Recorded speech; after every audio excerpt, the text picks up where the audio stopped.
पुढच्या अर्ध्या तासात बघूयात नॉन स्टॉप दिवसभरातल्या बातम्यांचा वेगवान आढावा स्पीड न्यूज। माझ्या विरोधात स्वपक्षातील काही लोक अडचणी निर्माण करत असल्याचा आरोप अब्दुल सत्तार यांनी केलाय। याची माहिती मी मुख्यमंत्री एकनाथ शिंदेंना दिल्याचंही त्यांनी सांगितलं। पक्षातील माहिती विरोधकांना कशी मिळते हा महत्त्वाचा विषय असून मुख्यमंत्री याचा तपास करतील असंही ते म्हणाले।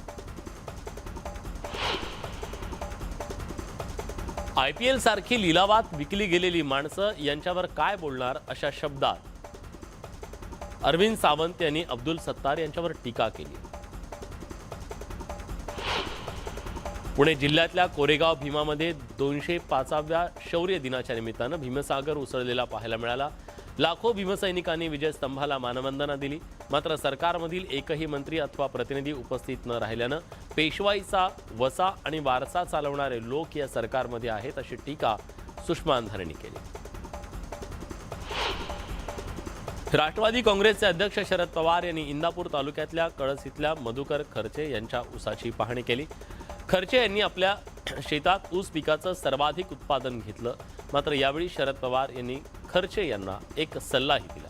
पत्रकारांना खरं काही सांगू नका, कारण तुम्ही जे सांगाल ते छापतील आणि सरकार तुमच्याकडे अधिक पैसे झाले म्हणून त्यावरती कर लावेल असं म्हणत पवारांनी केंद्र सरकारला टोला लगावला। भाजपचे राष्ट्रीय अध्यक्ष JP नड्डा सोमवारी चंद्रपुरातून मिशन 144 ची सुरुवात करणार आहे। सिव्हिल लाईनच्या न्यू इंग्लिश ग्राउंडवर त्याची जाहीर सभा होणार आहे। सभेनंतर भाजपच्या लोकसभा टीमशी ते संवाद साधतील। औरंगाबादसाठी त्यानंतर रवाना होतील। त्यांच्या दौऱ्याची जय्यत तयारी भाजपकडून करण्यात आली आहे। भाजपचे राष्ट्रीय अध्यक्ष JP नड्डा सोमवारी औरंगाबाद दौऱ्यावर असून ते जाहीर सभेला संबोधित करणार आहेत। या सभेला सुमारे 25,000हून अधिक नागरिक उपस्थित राहतील असा दावा केंद्रीय अर्थ राज्यमंत्री डॉक्टर भागवत कराड यांनी केला। ज्या धर्म मार्तंडांनी छत्रपती संभाजी महाराजांना पकडून दिलं त्यांच्याच वंशजांनी धर्मवीर शब्द प्रचलित केला। मात्र छत्रपती संभाजी महाराज हे स्वराज्य रक्षकच आहे असं वक्तव्य संभाजी ब्रिगेडचे संतोष शिंदेंनी केलं। विरोधी पक्षनेते अजित पवार यांनी छत्रपती संभाजी महाराज हे धर्मवीर नाहीत असं वादग्रस्त विधान केल्यामुळे राजकीय क्षेत्रात त्यांच्या या वक्तव्याचा निषेध होतोय। त्यामुळे आमदार नितेश राणे यांनी ट्विट करत विरोधी पक्षनेते अजित पवार यांनी राजीनामा द्यावा अशी मागणी केली आहे। जळगाव जिल्ह्यातील धरणगाव इथं विविध मुस्लिम संघटनांच्या पदाधिकाऱ्यांनी मंत्री गुलाबराव पाटील यांच्या उपस्थितीत शिंदे गटात प्रवेश केला। दरम्यान येणारं वर्ष हे भगवामय करण्यासाठी आम्हाला लाभदायक आहे, तर आगामी वर्षात जिल्हा परिषद, नगरपालिका, विधानसभा, लोकसभा निवडणुकीतही भगवा जोरानं लढणार असल्याचा विश्वास त्यांनी व्यक्त केला। शिंदे सरकारमधील आमदारांमध्ये मोठी अस्वस्थता आहे। ते एकमेकांचे उन्हे काढतायत। अब्दुल सत्तार यांनीही ते सांगितलं। त्यात पुन्हा न्यायालयाच्या निर्णयाची टांगती तलवार सरकारवर आहे। अशा प्रकारे हे सरकारमधील अस्वस्थता वाढली तर हे सरकार कोसळू शकतं, अशा प्रकारची टीका एकनाथ खडसेंनी शिंदे सरकारवर केली आहे। आगामी जिल्हा परिषदेच्या निवडणुकीमध्ये भाजपचा झेंडा फडकवण्यासाठी कार्यकर्त्यांनी सज्ज राहावं असं आवाहन कामगार मंत्री सुरेश खाडे यांनी केलंय। सांगली जिल्ह्यातल्या ग्रामपंचायत निवडणुकीमध्ये निवडून आलेल्या नवनियुक्त सरपंच आणि सदस्यांचा सत्कार बेडगमध्ये पार पडला तेव्हा ते बोलत होते। सोलापुरातील बार्शीमध्ये फटाका फॅक्टरीला भीषण आग लागली। फटाका बनवताना झालेल्या स्फोटानंतर ही आग लागल्याची माहिती मिळते। या आगीत 3घांचा मृत्यू झाला तर 7 जण जखमी झाल्याची माहिती समोर आली। नाशिकच्या इगतपुरीतील जिंदाल कंपनीत लागलेल्या भीषण आगीत 2 महिलांचा होरपळून मृत्यू झालाय तर 2 पुरुषांची प्रकृती चिंताजनक असल्याची माहिती मिळते। बॉयलरच्या स्फोटानंतर या कंपनीत भीषण आगडोंब उसळला। या 17 जण जखमी झाले असून त्यांच्यावर उपचार सुरू आहेत। मुख्यमंत्री एकनाथ शिंदे यांनी नाशिकच्या खासगी रुग्णालयात जाऊन जखमींची भेट घेतली। मृतांच्या वारसाला 5 लाखांच्या मदतीची घोषणा यावेळी करण्यात आली, तर जखमींच्या उपचाराचा सर्व खर्च सरकार करणार असल्याचंही त्यांनी स्पष्ट केलं। अकोल्यातील पातूर आलेगाव मार्गावर अचानक एका कारनं पेट घेतला। आगीत कार जळून खाक झाली। असं असलं तरी कुठलीही जीवितहानी मात्र झालेली नाहीये। शॉर्ट सर्किटनं ही आग लागल्याचा अंदाज आहे। नवीन वर्षाचं स्वागत करण्यासाठी मुंबईकर अलिबाग, रेवदंडा अशा पर्यटनस्थळी जातात. पार्टीनंतर मुंबईकरांची पावलं पुन्हा शहराकडे परततात. त्यामुळे गेटवे ऑफ इंडिया इथं असलेल्या डोमेस्टिक क्रूज टर्मिनल्सवर प्रवाशांची गर्दी पाहायला मिळाली.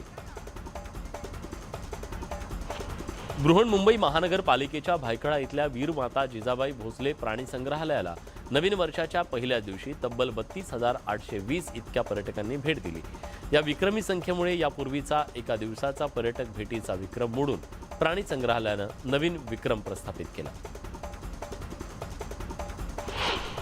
रायगडच्या समुद्रकिनारी 31 साजरा करण्यासाठी हजारोंच्या संख्येत पर्यटक गेले.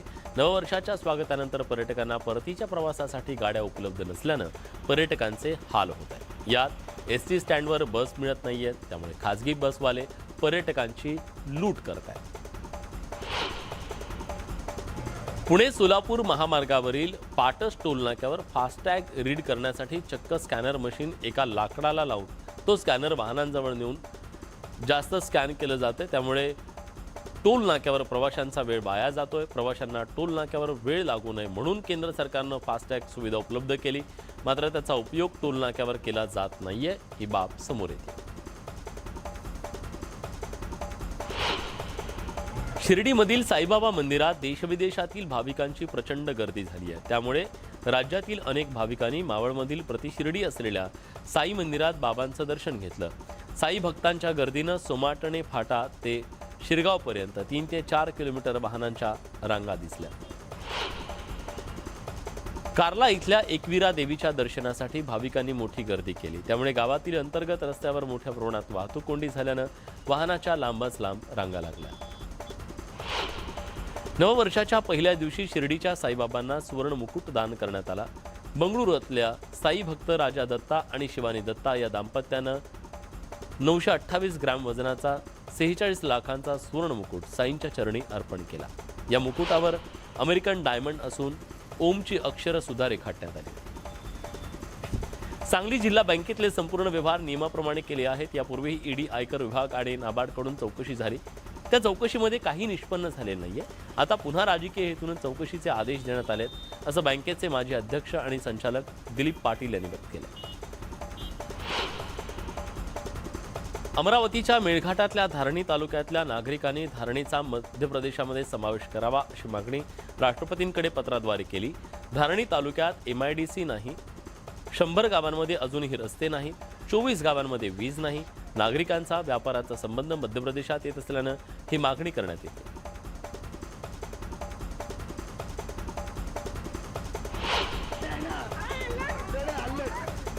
औरंगाबादच्या पैठण तालुक्यातल्या बोकुड जळगावमध्ये ग्रामपंचायत निवडणुकीच्या रागातून राष्ट्रवादीचे युवक जिल्हाध्यक्ष भाऊसाहेब तरमळे यांच्यावर जीवघेणा हल्ला करण्यात आला. या तरमळे यांची प्रकृती चिंताजनक असून त्यांच्यावर औरंगाबाद शहरातल्या एका खासगी रुग्णालयात उपचार सुरू आहेत. तर 7 आरोपींविरोधात गुन्हा दाखल करण्यात आलाय. हल्ला करणारे सर्व आरोपी शिंदे पक्षाचे असल्याची माहिती समोर येते.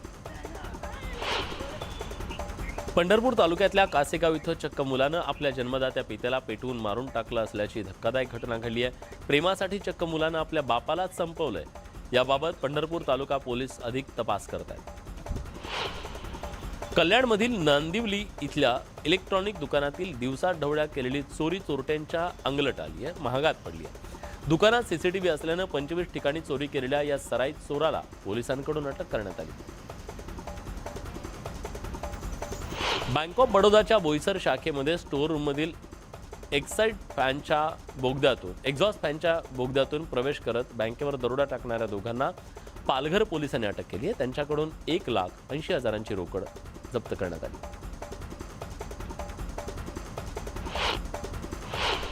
जळगाव जिल्ह्यातल्या धरणगाव इथं जिनिंग फॅक्टरीमध्ये 31च्या जल्लोषावरून बिहारी आणि मराठी कामगारांमध्ये वाद झाला. यात काळू सोनावणे या मराठी कामगाराची हत्या झाली. या प्रकरणी धरणगाव पोलिसांनी खुनाचा गुन्हा दाखल केला असून घटनेच्या नंतर पसार झालेल्या 10 संशयित कामगारांना ताब्यात घेतलं. पिंपरी चिंचवडमध्ये पुन्हा एकदा वाहनांच्या तोडफोडीची घटना घडली आहे. अज्ञात टोळक्याकडून जवळपास 20 ते 25 वाहनांची तोडफोड केली आहे. शहरातील उच्चभ्रू परिसर असलेल्या पिंपळे सौदागर सांगवी परिसरात ही घटना घडली आहे.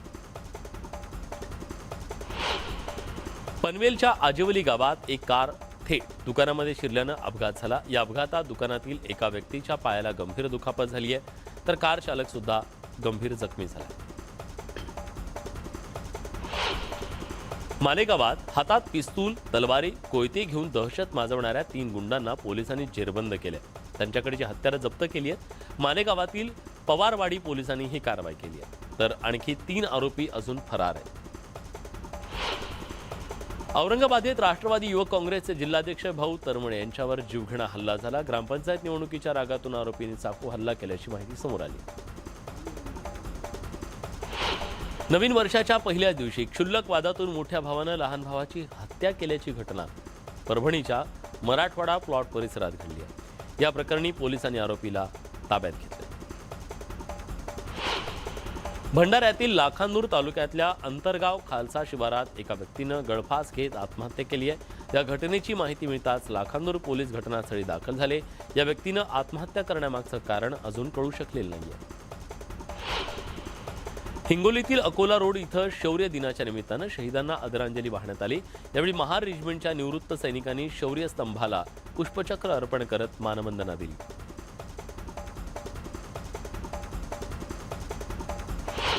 मुंबई गोवा महामार्गावर बर्निंग कारचा थरार पाहायला मिळाला. अचानक पेट घेतल्यानं प्रसंगावधान राखून गाडीतील 4 प्रवासी बाहेर पडले, त्यामुळे जीवितहानी टळली.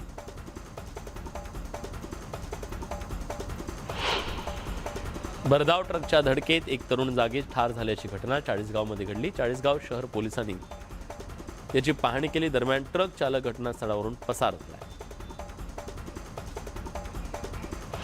साताऱ्याजवळ कंटेनरला धडकून दुचाकीचा भीषण अपघात झाला. या दुचाकीवरील तरुण जागीच ठार झाला, तर एक जण गंभीर जखमी झालाय. जखमीवर उपचार सुरू आहेत. माणगाव रायगड किल्ला रस्त्यावरील घाटात शाळेची सहल घेऊन आलेल्या बसला अपघात झाला. घाट रस्त्याच्या उतारावर बसचं ब्रेक निकामी होऊन हा अपघात झाला. सुदैवानं या बस अपघातामध्ये कुठलीही जीवितहानी झालेली नाही. महाराष्ट्रात प्रसिद्ध असलेली शहापूर तालुक्यातल्या टुणे इथली विठ्ठल रुक्मिणी यात्रेला उद्यापासून सुरुवात होते. यात्रेची तयारी जोरदार सुरू आहे. यात्रेला ठाणे, पालघर, नाशिक, रायगड इथून अनेक भाविक येत असतात, दाखल होतात. गोंदिया जिल्ह्याच्या सडक अर्जुनी तालुक्यातल्या गोरिला हेटी इथं प्रसिद्ध मामा भाच्याच्या यात्रेला सुरुवात झाली आहे. ज्योत प्रज्वलित करून या यात्रेला सुरुवात झाली. या ठिकाणी असणारे 2 उंच झाडं मामा भाच्याचे देवस्थान मानलं जातं. यात मोठं झाड मामा, छोटं झाड भाच्या म्हणून ओळखलं जातं. नवीन वर्षाच्या पहिल्या दिवशी अमरावती जिल्ह्यातल्या अचलपूर इथल्या शकुंतला रेल बचाव समितीच्या मंडळींनी स्वच्छता अभियान कार्यक्रम राबवून रेल्वे स्टेशन परिसर स्वच्छ केला. शकुंतला रेल्वेचा 110वा वाढदिवस आहे आणि शकुंतला रेल बचाव सत्याग्रह समितीच्या 11व्या टप्प्यातील जन आंदोलनाला माजी मंत्री बच्चू कडू यांनी भेट दिली. तृतीयपंथीयांना सन्मानाची वागणूक द्या असा संदेश देत बीडमध्ये अनोख्या पद्धतीनं नव्या वर्षाचं स्वागत करण्यात आलं. यावेळी तृतीयपंथीयांना साडी चोळी भेट देऊन त्यांचा सन्मान करण्यात आला.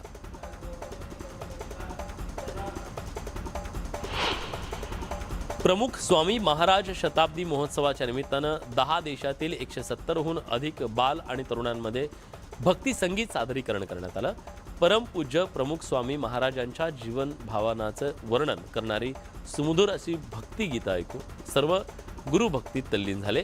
4 आणि 12 जानेवारी रोजी सिम्फनी कार्यक्रमात 19 देशातील 33 विविध भारतीय वाद्यांसह बालक आणि तरुण भक्ती संगीत सादर करतील. मद्यधुंद अवस्थेत असलेल्या 5 तरुणांच्या कारनं एका तरुणीला सुमारे 10 किलोमीटरपर्यंत फरफटत नेल्याची अतिशय धक्कादायक घटना दिल्लीत घडली आहे. त्यामुळे राजधानी हादरली आहे. यात या मुलीचा मृत्यू झालाय. पोलिसांनी या 5ही तरुणांना बेड्या ठोकल्या. एअर मार्शल पंकज मोहन सिन्हा यांनी भारतीय हवाई दलाच्या वेस्टर्न एअर कमांडची जबाबदारी स्वीकारली. त्यांना विशिष्ट सेवा पदक आणि अतिविशिष्ट सेवा पदक मिळाले. ते प्रतिष्ठित संरक्षण सेवा कर्मचारी महाविद्यालयाचे माजी विद्यार्थी आहेत. नवीन वर्षाच्या पहिल्या दिवशी दिल्लीतल्या अक्षरधाम मंदिराच्या जवळ वाहतूक कोंडी झाली होती. काही काळ वाहनांच्या लांबच लांब रांगा लागल्याचं पाहायला मिळालं.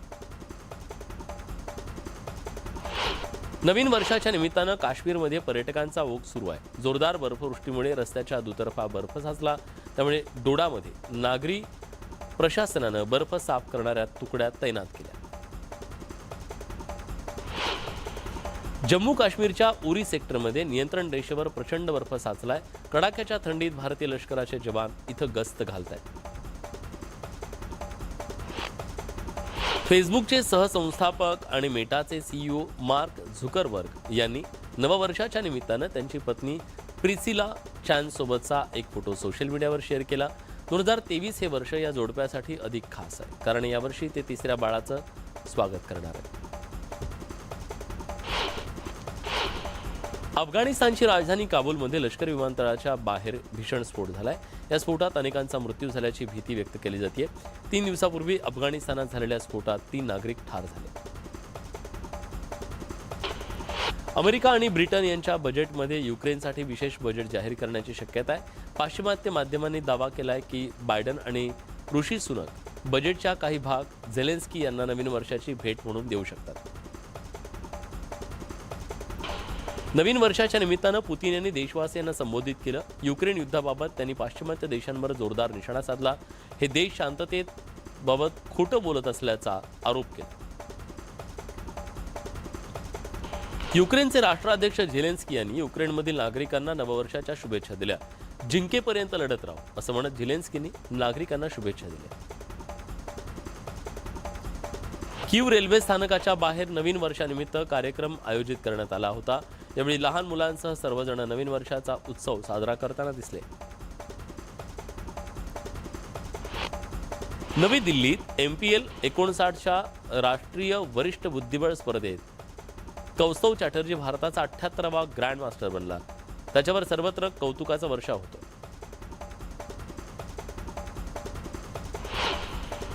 भारत आणि श्रीलंका यांच्यात येत्या 3 जानेवारीपासून 3 सामन्यांची T20 मालिका खेळवली जाणार आहे.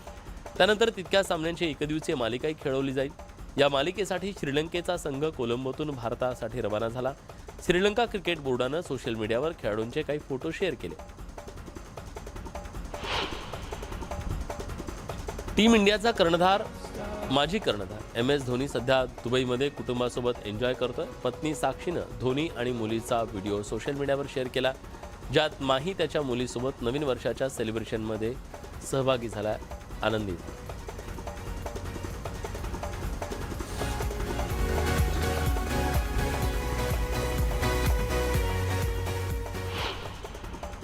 कॅटरीना कैफचा हॉरर कॉमेडी असलेला फोन भूत हा चित्रपट लवकरच OTTवर प्रदर्शित होतोय.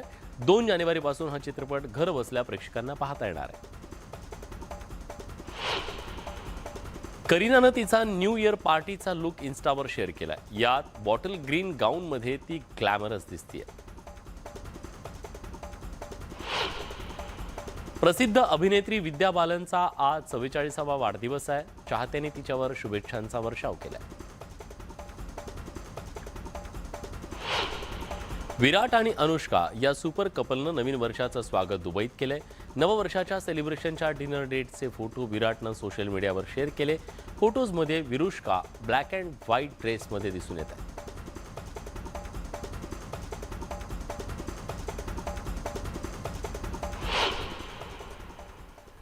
तर या होत्या दिवसभरातल्या सर्व महत्त्वाच्या घडामोडी आणि त्यांचा वेगवान आढावा. बुलेटिनमध्ये आपण इथेच थांबतोय. ताज्या घडामोडींसाठी बघत रहा न्यूज 18 लोकमत.